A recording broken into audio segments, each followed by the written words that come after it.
Frank Williams, fundador da segunda maior campeã da história da Fórmula 1, atrás apenas da Ferrari, passou metade da vida dele em uma cadeira de rodas. Ficou tetraplégico depois de um acidente na estrada no sul da França no dia 8 de março de 1986. Nesse vídeo, a gente vai entender as causas do acidente, o milagre dele ter saído com vida, o longo período de reabilitação e a incrível capacidade que teve de seguir transformando a Williams numa das equipes mais importantes do esporte, mesmo com todas as limitações físicas.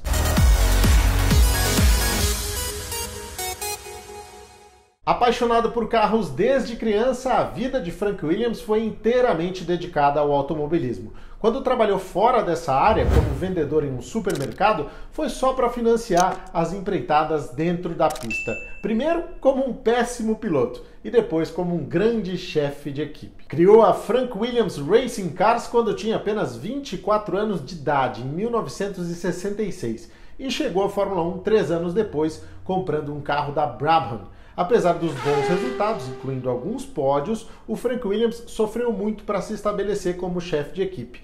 As coisas só melhoraram mesmo a partir de 1980 com a injeção financeira do grupo TAG e da empresa aérea Saudia. Foi aí que a Williams decolou, com o perdão do trocadilho, conquistando o título de pilotos com Alan Jones em 1980 e Keke Rosberg em 1982, além de 2 mundiais de construtores.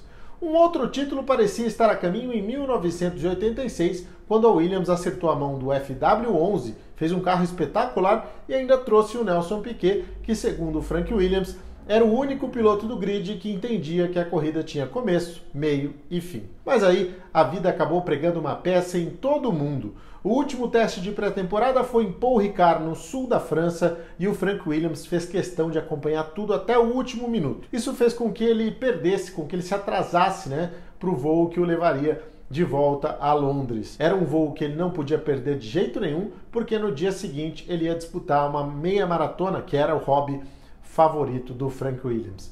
Ele chegava a correr 20 km por dia para se preparar fisicamente. O jeito foi esmirilhar o Ford Sierra 1600 alugado na estradinha que leva de Paul Ricard ao aeroporto de Nice.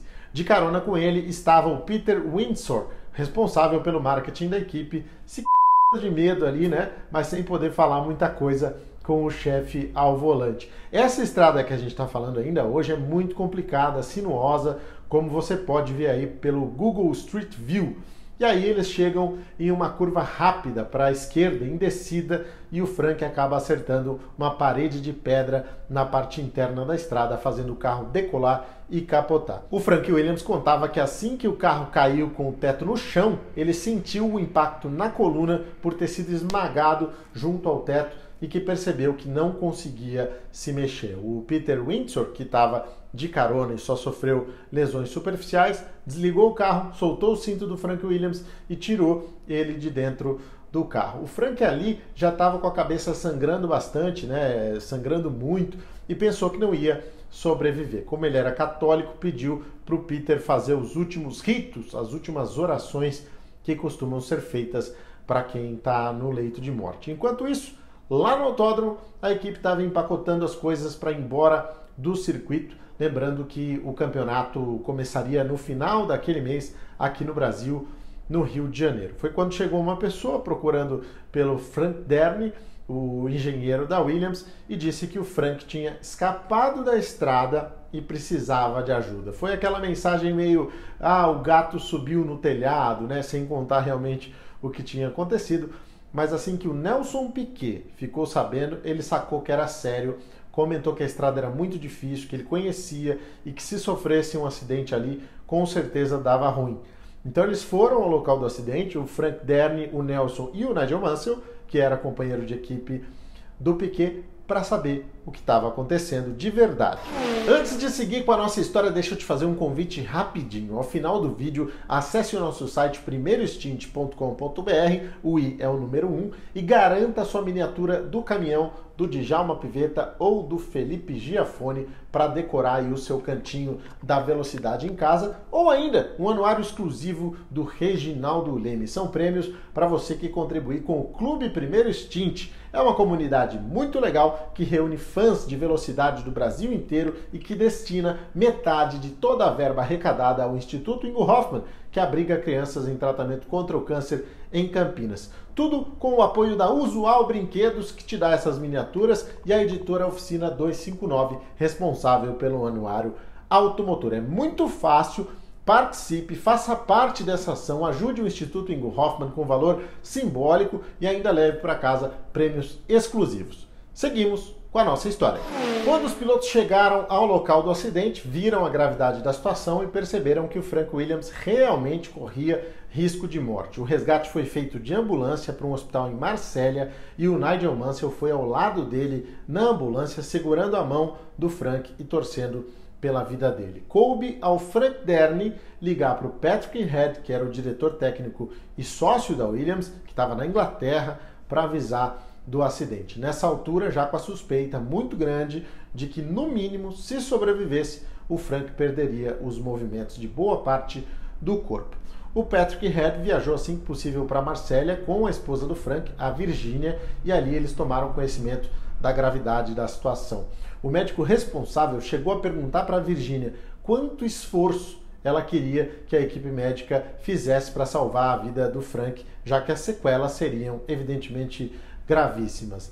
Depois desse atendimento inicial, ela organizou um voo para Londres e levou o marido para a Inglaterra para ser tratado lá. O Frank passou por uma traqueostomia para poder respirar melhor, e aqui me perdoem pelos detalhes, mas é importante para destacar o quanto a Virginia foi valente, né? Ela aprendeu a sugar os líquidos do pulmão sozinha para ajudar o Frank depois. Mais do que isso, nas 3 paradas cardiorrespiratórias que o Frank teve nesse período, era ela quem estava lá desperta para iniciar o processo de reanimação antes mesmo dos médicos. Foram 3 meses nessa situação, inclusive com os médicos insistindo para que os aparelhos fossem desligados, mas o Frank finalmente foi liberado para seguir a reabilitação em casa. Enquanto isso, a temporada da Fórmula 1 já estava comendo solta e o Patrick Head lembra que depois da primeira corrida, em que o Piquet ganhou no Brasil e dedicou a vitória ao Frank, pelo bem do time esse assunto foi encerrado. Era como se o Frank tivesse, de fato,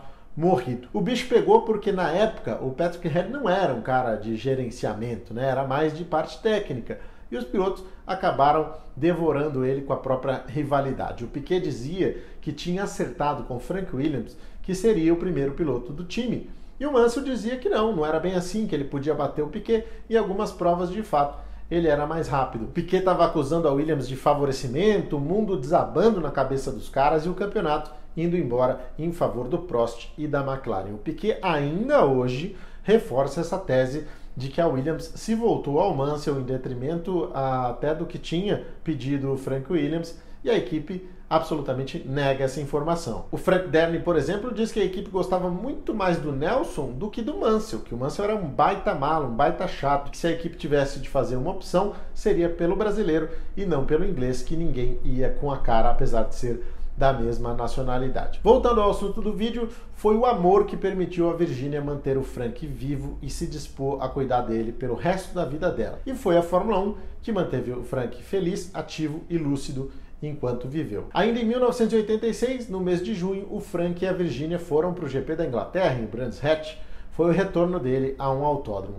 O Frank na cadeira de rodas, movimentando apenas os ombros, mas era o suficiente ali para empurrar a cadeira, né, e dar alguma autonomia para ele, apesar de não ter o movimento das mãos. Curiosamente, essa prova foi um exemplo da briga feroz que estava rolando na equipe, com o Piquet e o Mansell se encarando ali na corrida inteira, né? No fim, o Mansell ganhou, fazendo dobradinha com o Piquet em segundo. Em homenagem à valentia da Virginia, nos cuidados ali com o Frank, na disposição de ajudá-lo a fazer o que ele amava, ela foi escolhida para ir para o pódio, receber o troféu de equipe vencedora, tornando-se a primeira mulher a pisar no pódio da Fórmula 1 de forma muito merecida. O Frank Williams reassumiu oficialmente o comando da Williams em 1987, ano do 3º título da equipe, agora com o Nelson Piquet, e seguiria acumulando vitórias e conquistas, algumas com carros imbatíveis, até 1997. A partir daí, a Williams entrou em uma sequência de decisões equivocadas, isolou-se do mundo da Fórmula 1, né, de como ele era praticado, especialmente depois da saída da BMW. O Frank Williams ficou meio sozinho como um chefe de equipe garagista, sem um grande apoio, e com isso ele foi sufocado pelos custos do esporte. O Frank Williams se afastou das atividades mais intensas da equipe a partir de 2012, cedendo a posição de chefe para a filha Claire. Em 2020, eles venderam a equipe ao grupo Dorilton, que no ato da compra se comprometeu a manter o nome Williams no time. O Frank morreu pouco mais de um ano depois, em novembro de 2021. Voltando um pouco no início da trajetória dele na Fórmula 1, alguns anos atrás, durante uma entrevista, Wilsinho Fittipaldi me confidenciou que eles tinham uma boa relação enquanto a Copersucar Fittipaldi esteve na categoria. Naquela época, a Copersucar era bem melhor estruturada e tinha bem mais recursos do que a Williams. Então, quando estava em dificuldade, o Frank pedia os motores reservas do Wilsinho emprestados. Aí ele fazia as corridas com a equipe dele e devolvia os motores revisados para o Wilsinho. Isso aconteceu algumas vezes, sempre que o Frank tinha dificuldades para pagar o aluguel dos motores direto para a fábrica, no caso, a Ford Cosworth. Nos anos 80, a situação se inverteu e a Fittipaldi fechou as portas cheia de dívidas ao final de 1982, mesmo ano em que a Williams foi bicampeã do mundo de pilotos. O Frank celebrando e o Wilsinho vendo a conta bancária zerada, falido, pagando os fornecedores que tinham ficado para trás. Quando já não tinha mais nenhuma receita para entrar, pingou uma grana alta na conta, um valor digno de um pequeno patrocínio. O Wilsinho, na hora, ligou para o Emerson para saber qual era o patrocinador que tinha depositado, quem é que tinha ficado para trás. Porque pelas contas dele, não faltava mais ninguém, não tinha mais nada a receber. Aquela era, então, uma excelente surpresa, né? Mas o Emerson também não sabia de onde tinha vindo essa grana e os dois começaram a conversar aqui e ali com as pessoas tentando identificar a origem do dinheiro. Foi quando alguns amigos em comum confirmaram: o depósito anônimo tinha sido feito por Frank Williams.